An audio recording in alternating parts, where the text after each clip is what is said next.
እኛ ሀገር ላይ ፖለቲካ ማለት ሰው የሚሞትበት ገዳይ የሆነ አጥፊ የሆነና ውሸታም ሰዎች የሚሰበሰቡበት ማለት ነው።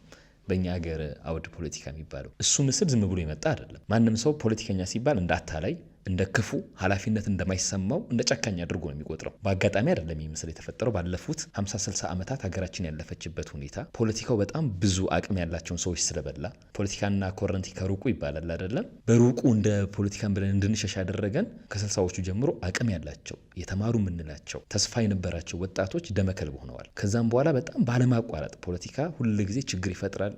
ከዛ ለመፍትሄ ፈልገው ለሀገሪቱ መፍትሄ እናዋጣ ብሎ የሄዱ ሰዎች ዋጋ ይከፍላሉ። አገሪቷ ላይ ግን የሚፈታ ምንም ችግር የለም።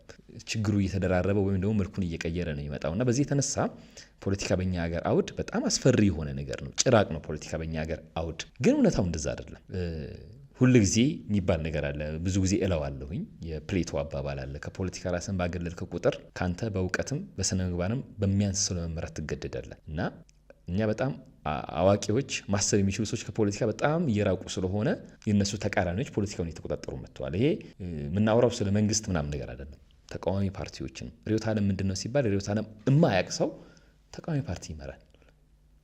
አይተን እናውቃለን ሚዲያ ላይ አይደለም። ምንድነው ርዕዮተ ዓለም ሲባል ርዕዮተ ዓለም አያውቅም፣ ግን የፖለቲካ ፓርቲ መሪ ነው። እንዲህ አይነት ሰዎች ፖለቲካ ውስጥ እንዲገቡ ያደረገው ማሰብ የሚችሉ እውቀት ያላቸው ሰዎች ራሳቸውን ከፖለቲካ በጣም ስላገለሉ ነው። ከዛ ውጪ ግን ፖለቲካ የዕለት ተዕለት ህይወታችንን ይወስነዋል። አንድ ሰው እኔ ስለ ፖለቲካ አያገባኝም ብሎ ሲናገር ስለ ግል ህይወቴ አያገባኝም እያለ ነው። ስለ ፖለቲካ አያገባኝም የሚል ሰው ስለ ግል ህይወቱ አያገባኝም እያለ ነው። ምክንያቱም እጣ ፈንታኪ ይወሰናል። ፖለቲካ ሌክዠሪ ሊመስል ይችላል። በጣም አጉል ነገሮችን ማጋነን ሊመስል ይችላል። ፖለቲካ ግን የማግባትና ያለማግባት መብትህን ይወስነዋል። ከዚህ በፊት ሌላ ሚዲያ ላይ አብርቼዋለሁኝ። እዚህም ደግሜ ላውራው። ወጣቶች እያገቡ አይደለም። ብዙ ወጣቶች ለምንድን ማታገቡት ሲባል በኢኮኖሚ የተነሳ ይለዋል። ኢኮኖሚና ፖለቲካ አንድ ሳንቲም ሁለት ገጽታ ናቸው። ብዙ ሰዎች ስራ መስራት አልቻልኩም ይላል። ለምንድን ነው ሲባል በግብር ህግ ይላል።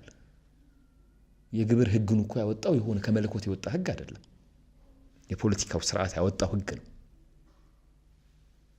ስለዚህ የእያንዳንዱ ይኸውልህ ህግ የየዕለት ተዕለት እንቅስቃሴን ይወስናል። ፖሊሲ የየዕለት ተዕለት እንቅስቃሴን ይወስናል።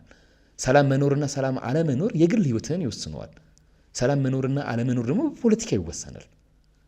እና የግል ህይወትን ፖለቲካ የሚወስን ከሆነ መታገባበትን ጊዜ ማዘግየት የሚችልበት አቅም ካለው በህይወት መኖር አለመኖርህን፣ ተምረህ ስራ ማግኘት አለማግኘትህን፣ የምታገኘውን ደሞዝ፣ የምትከፍለውን ግብር፣ ወጪህን፣ ገቢህን፣ የቤት ኪራይ ዋጋ፣ እያንዳንዱ ነገር በፖለቲካ ይወሰናል። እያንዳንዱ ነገር በፖለቲካ የሚወሰን ከሆነ ፖለቲካ ህይወትህን ነው የሚወስነው ማለት ነው። የቤት ኪራይ ተወደደብን እንላለን። ስለዚህ አሁን ለምሳሌ የኢትዮጵያ ውስጥ ያለው የቤት ውድነት ከሚነሱ ጉዳዮች መካከል አንዱ የመሬት ፖሊሲ ነው የሚሉ ሰዎች አሉ። ስለዚህ የመሬት ፖሊሲው ቢሻሻል የቤት ኪራይ ዋጋ ይቀንሳል ነው እያሉ ያሉት። ስለዚህ ፖሊሲውን ማን ነው ያወጣው? ስለዚህ የቤት ኪራይ ዋጋ የቤት ኪራይ መወደድ የሚመለከትህ ከሆነ የቤት ኪራይ መከፍለው ዋጋ መጨመር የሚመለከትህ ከሆነ ቴክኒካሊ የመሬት ፖሊሲ ጉዳይ ይመለከታል ማለት ነው። ምን ከፍለው እስከ 15% ቫት ትከፍላለህ፣ ማን ነው ታክስ ትከፍላለህ፣ 15% ቫት አለብህ ምናምን ነገር እና ስለዚህ የየዕለት ተዕለት ወጪ አስቤዛ ውድ ነው ምናምን ነገር የሱ መወደድ የሚመለከትህ ከሆነ አገሪቱ ላይ ያለው የግብር ስርዓት ይመለከታል ማለት ነው። የተምረ ስራ ማጣት የሚመለከትህ ከሆነ ተምሬ ስራ ማጣት የለብኝም ካልክ ብዙ ተማሪዎች በሚሊዮኖች ይማራሉ። ተምሮ ከጨረሱ በኋላ ስራ የለም። ስለዚህ አገሪቱ ላይ ያለው የስራ ፈጠራ ጉዳይ፣ የትምህርት ፖሊሲ ጉዳይ ምናምን ይመለከታል ማለት ነው። ስለዚህ ፖለቲካው ይመለከታል ማለት ነው። እና ፖለቲካ ማንንም ሰው ነው የሚመለከተው። አይደለም አንተን ገና ለወደፊት የምትወልደው ልጅ እጣ ፈንታ ይመለከታል። ስለዚህ ፖለቲካ በቀጥታ እጣ ፈንታችን የሚወሰንበት ጉዳይ ነው እና አንዳንድ ሰው በጣም ዘመናዊ መሆናቸውን ለማሳየት እኔ ፖለቲካ አይመለከተኝም ይላል። እና ፖለቲካ አይመለከተኝም ካል እጣ ፈንታዬ አይመለከትም፣ ስራ ባገኝ ባላገኝ አይመለከተኝም፣ የቤት ኪራይ ቢወደድ ባይወደድ አይመለከተኝም፣ የዕቃ ምገዛበት ወጪ ቢጨምር ባይጨምር አይመለከተኝም እያልክ ነው። እና በደንብ አድርጎ ፖለቲካ ይመለከታል። አንዳንዱ ይመጣል መሀይም የሚያቦካው ፖለቲካ ምን አገባኝ ይላል። ግባና አንተ መሀይም እንዳያቦካው ግባና አንተ እንትን በል። አሁን ይመጣሉ ብዙ ሰዎች እዚህ ሀገር ፖለቲካ እኮ ምንም ኢኮኖሚክስን እኮ የሚተነትነው ሰው እኮ ምንም ስለ ኢኮኖሚክስ ማያውቅ ሰው ነው ይላል። አንተ ምንድን ነው የተማርከው? እኔማ ኢኮኖሚክስ ማስተርስ አለኝ። እና አስተያየት ስጣ። አንተ እኮ ነው ይመለከታል ጉዳዩ። እና ራስን ቅድም እንዳልነው ነው ራስን ከፖለቲካ ስታገል ካንተ ምክንያቱም ቦታው ሰው ይፈልጋል። ሰው የሚፈልግ ከሆነ ወይ አንተ ወይ ሌላ ሰው ነው ቦታው ላይ የሚኖረው። ስለዚህ አንተ ከሌለ ሌላ ሰው ይኖራል ማለት ነው። ስለዚህ ብድግ ብለህ ፖለቲከኛ ሁን እያልኩኝ አይደለም። ቢያንስ ፖለቲካን አክብር፣ ፖለቲካን ተከታተል። ምን እያሉ ነው በል እና አንዳንድ ሰው ፖለቲካ ማለት መንግስትን መቃወም ምናምን ነገር ይመስለዋል።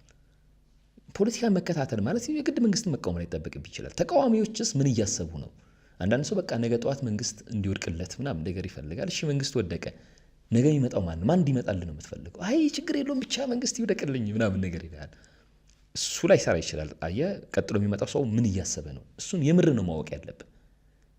እና ከመንግስትም ወገን ከተቃዋሚም ወገን ፖለቲከኞች ምን እያሰቡ ነው፣ ምን እያደረጉ ነው የሚለው ቢያንስ ለመከታተል መሞከር በጣም ጥሩ ነው። ከዛ ከተከታተልክ በኋላ መንገዱ የሚመራህ መንገድ አለ ወይ ማንን መምረጥ እንዳለብህ ወይ ታውቃለህ፣ ወይ ደግሞ ወጥተህ አስተያየት ትሰጣለህ ጉዳዩ ላይ፣ ወይ ደግሞ ተመራጭ ልትሆን ትችላለህ።